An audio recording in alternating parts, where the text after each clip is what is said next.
Salut la famille, j'espère que vous allez bien. Bienvenue sur notre chaîne préférée, Chronique Afrique. On se tape note d'une nouvelle information du côté du Niger.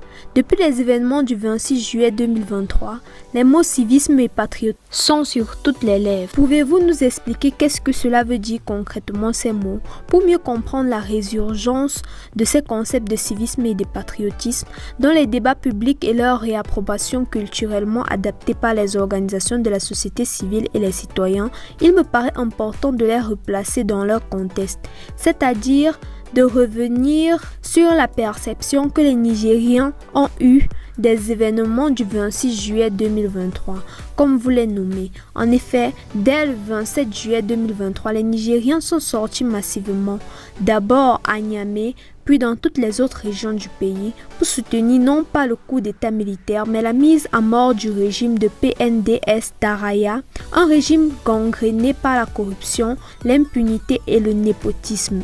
Un régime qui doute des capacités intrinsèques des forces armées nigériennes à vaincre les groupes armés non étatiques, GANE, et qui pense que le salut réside dans la présence physique et la participation aux opérations des troupes militaires étrangères, sans lesquelles le Niger risquerait, sinon de disparaître de la carte du monde, du moins de devenir un califat djihadiste.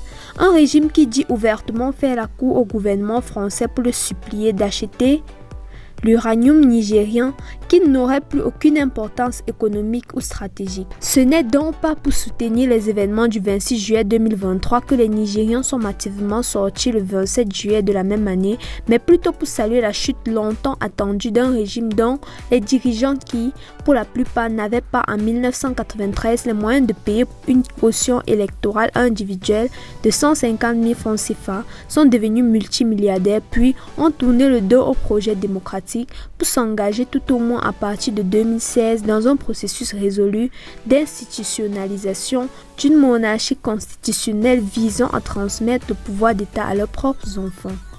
Merci de nous avoir suivis. N'hésitez